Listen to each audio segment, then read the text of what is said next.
Hello and welcome to Cameron's Conversations. And today I'm in conversation with Harry, and we're going to talk about what we wish people would bloody well forget about when it comes to weight loss. And I'm gonna open actually because I had one that popped into my head, and I'm gonna open. I'm gonna leave it to Harry to talk a little bit about it. So no pressure, Harry. But on this one, and this will absolutely resonate with you, is weigh-in days.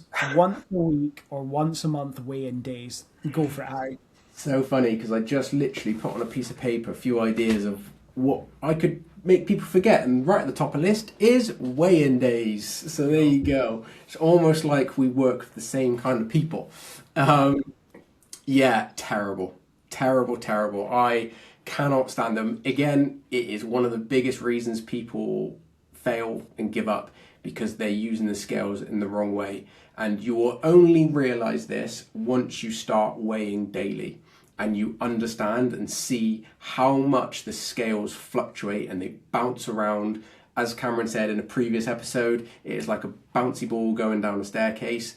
And you can, if you're weighing in on all of your progress with that one day, you are just rolling a dice. Like, it is a gamble because you could be spiked up that day, you could be on a low that day, and you just cannot compare it. You can't look from one day comparing a spiked up weight to the next week where you randomly hit a low.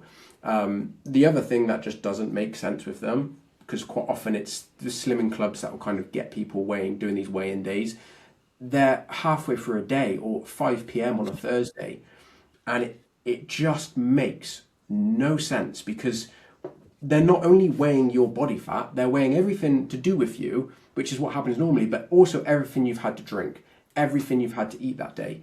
And it just doesn't work. You're never going to get a reliable measurement. It's just, yeah, it's one of those simple things. And, we get quite a lot of people that will say, right, we're weighing every day. And sometimes people will give a bit of a kickback because they feel like it can get a bit obsessive. But when you start doing it and you start doing it reliably and you start looking at the data properly, looking at averages, looking at lows, that kind of thing, you will understand how powerful it is. And within Sorted in Six, we get people constantly, one of the biggest highlights is like, oh my God, the way I'm using the scales now, it's been life-changing. And it is because you then see your progress and you see your results. So 100% it is probably the top of my list on what I wish people would forget when it comes to losing weight is just don't do it. Do not have a weigh-in day. Don't weigh anything on that. You need to look at the data in its entirety. Even looking weekly, really, you've got to remember our bodies do not work on a calendar. We look at it weekly because it makes sense to us, but yeah, you have to be able to look at the data and see the trend movement rather than the individual measurement. It's mental.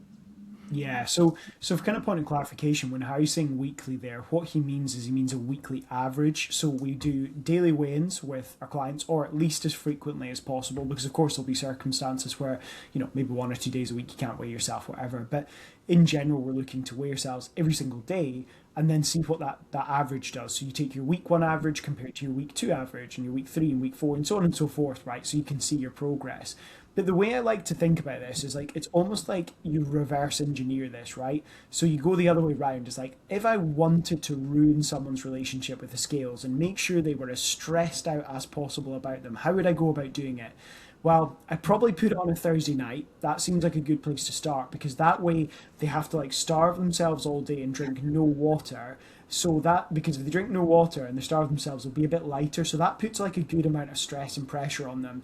And it also means by the time they step on the scales, they're like super hangry, a bit pissed off, just in a bad mood in general. Because I know if I didn't eat for like a whole day, I'd be pretty mad. And probably the day before they felt like, oh, I need to restrict a bit. So we're in a really good space. We're quite restricted. We're probably feeling pretty hangry at this point.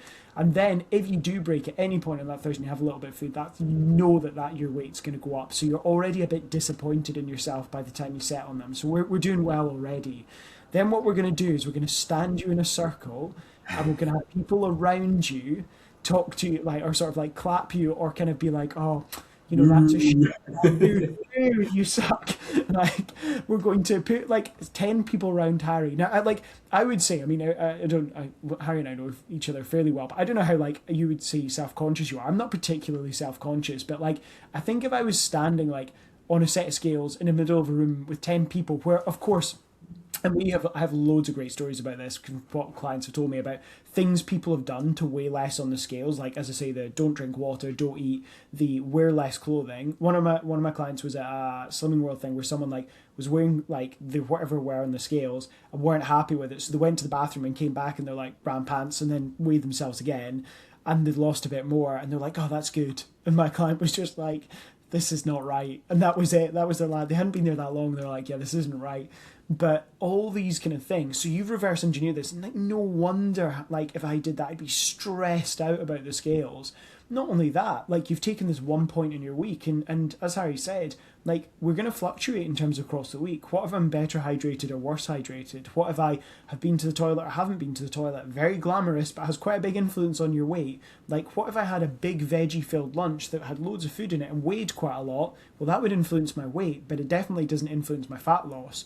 So you can create this, like, reverse engineer to almost like ruin someone's relationship with the scales pretty well. And putting someone in front of a group of other people doing it, it just doesn't seem like a particularly good strategy. And then that really like patronizing pat on the back. It's okay, Harry. You'll lose a bit more next week. Like, it just cuts through you, doesn't it? It's just a Try a little terrible bit idea. harder. You know, it's like, oh god, yeah. I'm saying I've heard some absolute horrors about what people have been told or advised, even of, oh, next week try taking your jewelry off before you do a weigh-in. Like, what? That's not. How You just. big? How big is the diamond in your ring that you? Like, how big is the diamond in your ring that you can like that is going to influence the scale weight? I mean, if it's that big, that's a great problem to have, I guess. But for most people, they're probably not. I mean, it just comes into a position where you're just manipulating the scales at that point. It's not showing you anything. It's Hundred just. percent. You start going to the sauna beforehand, where wear those like sort of grey running tracksuits that people had in like the 70s or 80s, whatever. Yeah, it's just silly. So that's definitely my one. So Harry, let's come up with an idea from you then. What's something you wish people would forget when it comes to weight loss? So I'm going to kind of go along the way of this idea around foods that you can eat when you're on a diet versus foods you can eat when you're off a diet, and having this On and separation. off plan. Yeah, that's right. On and Yeah. off. Cheat day foods. Oh No. yeah. Right, yeah, yeah. Cheat days could be another one. Let's incorporate all of it. Yeah, I don't like it at all. I don't think it helps anything. Where if you're going starting a weight loss phase or weight loss journey or diet, whatever you want to call it, if you're going in there and you have a line in your mind of what you cannot consume, it is not going to work. And because normally all of those foods that you cannot consume are normally your favorite things, right? They're the tasty things, the high calorie things that we enjoy. It's not going to work.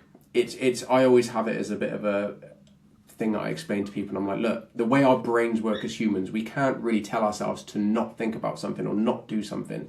If I told you to do not think about this, whatever I say, don't think about it, don't picture it, do not think about a massive pink elephant. First thing that pops in your head is a massive pink elephant, right?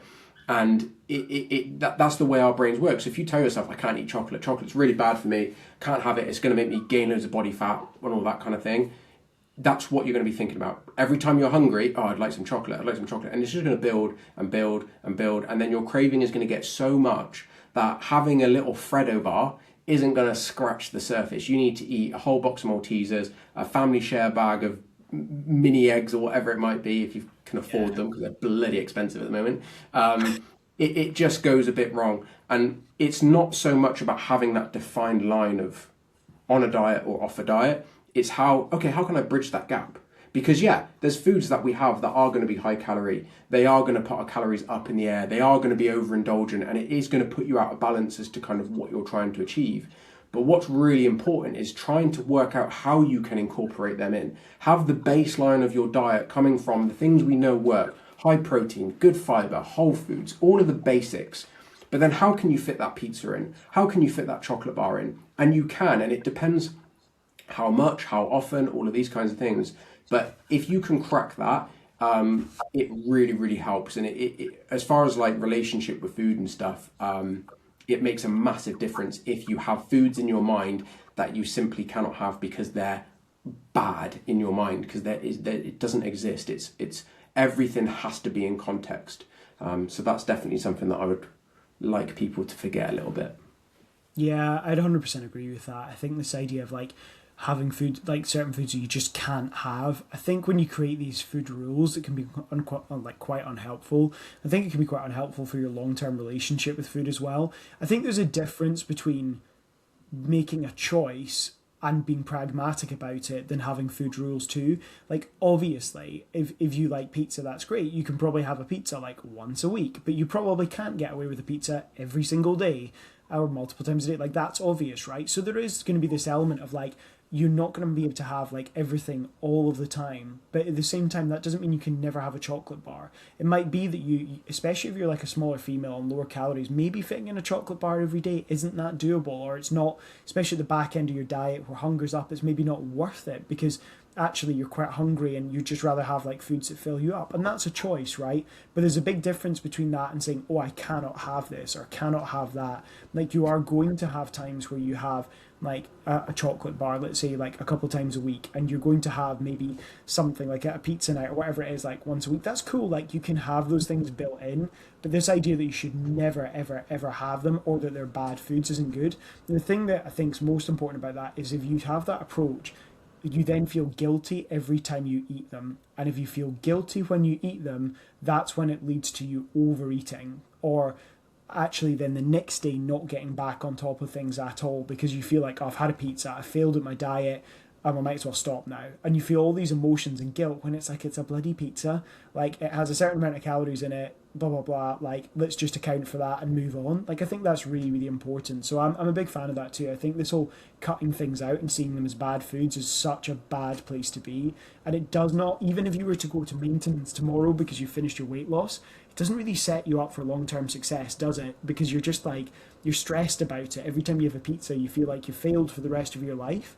Like, I don't want to spend 30 years thinking, or well, hopefully more than 30 years, I suppose, but hopefully like 45 years or whatever it is, feeling like I failed every time I have a slice of pizza. That seems like a pretty rubbish way to live, doesn't it? When you think about it that way, you're like, that would be a bit mad to hundreds and hundreds and hundreds of times feel like you failed for the rest of your life because you've had a food that's off plan. That's a crazy way to live. So yeah, Yeah. definitely.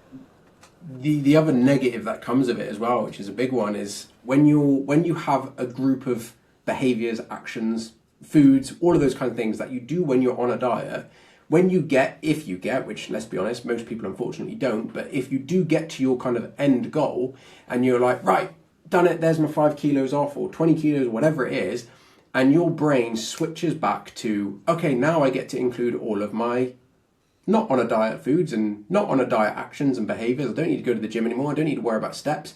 What's going to happen? You're just going to make your way back to where you started. So as far as like yo-yoing back and forward, the rest of your life, that is one of the big reasons why that happens. And it's because people kind of see it as like, oh, well, if I, when I'm losing weight, I can't eat any of those favorite foods. I don't want to do that for the rest of my life. That's horrible. Well, yeah, you're absolutely right. But that doesn't mean that's the way it has to be. It's about finding that balance point. A bit like spending money and having a budget. You can spend your money on cheap things, you can spend your money on expensive things, but having a balance of both probably the best way to do it. Yeah, absolutely, absolutely. A bit like if you the way I kind of frame it, it's like if you go on an incredibly nice holiday like once a year, but never do anything nice for every other like week of the year, that probably wouldn't be the best approach. And you probably don't want the same with your food, right? You don't want to just like absolutely save up for one amazing holiday and then you do nothing. You can't even go out at the weekend because like that you wouldn't put all your eggs in that one basket because it wouldn't give you as much happiness across. But there is also a balance. Maybe you still be a bit more sensible. So yeah, I love that. So what other things would you wish people forget about weight loss, Harry? Let's do an exercise one. What could we do for that? We've done a lot of nutritional kind of I wish behavior. I definitely wish that people would forget about the idea that exercise is for weight loss, full stop. Like, I think this is such a big thing that people solely exercise to lose weight. And I Yeah. get that for some people that might be their starting point, and it can go from something like that and become like morph into something more positive, like, oh, like actually the strength training, do you know what, I do look a bit better, I can see I've like have a bit more like tone, or a bit more definition, and I feel a bit stronger and I'm moving better. Cool, that's great. But this idea of like only using exercise for weight loss, and that, as you said in the last bit, that this idea that like, oh well, my weight loss phase is finished, good, I can not exercise again for the rest of my life. Yeah, that ain't gonna work. Like, that is not gonna work. Like, this idea of not exercising or just not doing strength training stuff, like, strength training is the thing that is going to have such a big impact on your quality of life as we get older. It's going to have an impact on your muscle mass and how you look as well. There's no getting around that. If you keep losing muscle mass, even if you're a good, a sort of healthy body weight, like, that's not necessarily going to be the best thing for you anyway, in terms of health, but also in terms of the way you look, because you don't want to lose muscle mass. And in general, I just think it's something that's like, it can become so toxic if you're like, oh well, I'm only exercising because I need to lose weight, and that's the only thing that matters, and I hate it, but I'm doing it because I need to lose weight. That is not a good mindset to be in. You want to find something you enjoy, get a bit of fulfillment from, and actually make some progress for. And yeah, sure, maybe a little bit of it helps nudge on weight loss, but that has to be like bottom of the pile. That's definitely what I would say about it. Yeah, 100%. It's a real big one, isn't it? Of like people measuring the quality of their session via how many calories they've burnt on their Apple Watch, and it is just like, So, yeah, just it's bad. just worse. You're just going to create the worst relationship with exercise, because it then becomes, oh, I need to get a load of exercise in before I have that meal out Saturday night, or I need to get a load of exercise in because I had that meal out Friday night, and it just isn't a great way of doing it. You're just going to resent it because it's not fun exercising just to burn calories. And the worst part about all of it is the fact that you're probably not burning anywhere near as many calories as you think. And that's the sad point. You look at your watch, oh, I burnt 400 calories. I can guarantee you didn't. They're so inaccurate, it's just not even worth looking at, to be honest. Yeah. So it does create a real poor relationship with exercise. It's definitely a big one of like, okay, what should I be doing? Should I be doing cardio or should I be doing strength for weight loss? And it's kind of like, well, what do you mean by that question? Or which burns the most calories? Doesn't matter. It doesn't matter. Don't even think of it like that. Exercise gives you so much. It gives us so much, so many benefits. It's unbelievable. Do it for all of those. Don't do it to burn calories. Find ways that you can enjoy exercise, whether it's, and there's loads of different ways you can do it via sports. You can do it through, I love going to the gym. I love it. Of course I do. But like, I love it. It's like the time that I can go on my own. I can have a bit of step away from things. I can think about things freely. I can just zone out and listen to music. But to be able to challenge myself and put in that effort and get those results back and see myself progressing, feeling strong. I say to everyone all the time, feeling strong is, I don't care what anyone says, it's one of the best feelings you can have, especially for women. I just think if you can go in and you feel strong, it bloody changes your life, because it carries over into so many other aspects.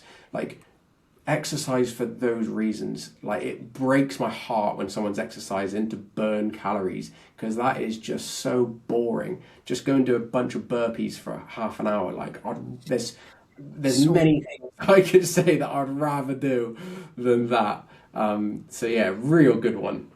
yeah, I definitely think so. And like the inaccuracy thing's a large part of it. Is like, people put strength training onto an Apple Watch. It's like not worth the paper it would be written on if it was written on paper. Like, it really isn't, because you're only looking at your heart rate there. It can't tell how many reps you did. It can't. And even then people are like, oh, but what about those apps that you can enter the weight you did in? I'm like, well, the problem is that Harry and I could do the same squat and travel a different distance because of our bodies, right? So one squat's farther and one squat's shorter. And just like walking, if you walk farther or you walk a shorter distance, that has an impact on the calories expended. The weight you lift, the technique you use, like all of these things would have such a colossal impact. So you cannot accurately, even in like lab conditions, trying to calculate the amount of calories burnt in a squat's not that easy. Like, it's really complex. So when you've got a watch, like, it's a bit better for things like running and cycling for sure, but it's definitely not good at all for strength training. And I think something Harry said that's spot on is like this idea of being strong has such a profound impact, because it doesn't just impact the way you feel day to day in the kind of sense of like, oh, feeling like fit and strong, but it also changes the way you view your body as well. Is it becomes useful to see your body as something that has purpose. And what I mean by that is like, you're like, oh, well, it has this like function, it's like really strong and I can pick heavy things up. And that's a really nice way of looking at your body as well, not just the way it looks constantly. And I think there's a balance. Like I think losing weight and getting in better shape and looking better definitely helps. But when you also feel like, yeah, but I'm also really strong and I feel much fitter and I can lift that weight and I'm able to do all these things, I think you tend to find that people's body image goes up a lot. And I think I see this with a lot of clients is like, I've had a few clients in the last week who are able to do like full press ups for the first time. So a few female clients are able to do their first full press ups. And I can see it in them that they're so excited to train right now and they're feeling really good and they think it's really cool they're able to do it. And that's quite nice because it's something that their body can do that isn't anything to do with the way they look. And I think in the long term, that is definitely an advantage I've had. It phases where I've been in really good shape, and also the phase where I wasn't in such great shape, because I still trained, I definitely felt more positive about my body image, I think, than a lot of people around me did. Even although I objectively wasn't in the best shape of my life before I dropped 20 kilos, I still was relatively fit. Now, I still needed to lose that weight, I still needed to make a change, sure, but I had a slightly more positive view of it because I was like, well, I'm still able to run, I'm still able to lift weights, I'm still able to do this. Like, so I think that's quite a cool thing as well. It's like, even if it's just going out walking and you're now able to walk up a much steeper hill much easier, that's still bloody cool, isn't it? I think that's a bloody awesome point, and it's like it is that idea of like give your body opportunity to like make you proud of your body because it will improve your body image. You know, let's talk about hills because Cameron's here. If you go and climb a bloody big hill and it's a big hike and it's or a mountain and you climb up to the top, you are not going to get to the top and have negative body image. You're going to be like, this is bloody awesome. I've done this. This is hard work and I've done it. It's so valuable to give yourself that opportunity. And I just thought, as Cameron was talking there, I had a text from a client yesterday, and this has got to be one of the most random, like, non-scale wins ever, but I thought it contributes to this. And she basically said she put towels in her washing machine, and where her washing machine was bouncing, it had moved out. So she got on the floor and pushed it back with her legs, which she's never been able to do before. And she pushed it back with her legs and said, the leg press is paying off. And I was like, you win for the most random non-scale victory of the week. It was like Monday morning. That is definitely niche, but there you go. But like, yeah, that's such a good one, isn't it? It's like, it's just nice to feel capable. And I think this is the thing. And like, again, there's not a gap between those two things. They can both like follow suit. You can lose weight and like look in better shape whilst also pursuing like fitness and feeling stronger and all these things. And I think that's a lot of where the magic happens. Like, there's so many reasons we get people to weight train. Some of them are health driven, some of them are body composition driven, but also some of it is just like the way it makes people feel. It's a bit like steps, isn't it? It's like when you get someone to walk more, there's all these knock-on effects from steps. Like, yeah, the steps expend extra calories, but also by having a step target, sometimes it just pushes people to get out when they'd otherwise just sit on the sofa, and they get out for an extra 20 minutes of fresh air and a bit of sunlight, and guess what? They're in a lot better mood because we all work, like loads of people work from home now, or you've been in an office all day. So I love that. I think that's really, really cool. But yeah, I think we'll stop that one there because we said we'd keep this to about 20 minutes. But yeah, hopefully some useful little bits in there, and we want to hear more stories of people leg pressing their washing machine. We're not responsible for any of the consequences of your actions, however, just to get that little caveat out there. But yeah, if you do want to know a little bit more about one-to-one coaching, if you are struggling with weight loss right now and you're feeling a bit stuck, then you can jump into the show notes and there'll be a link there to book a call with us. But otherwise, I hope you're having a great day and we will speak to you soon. Cheers.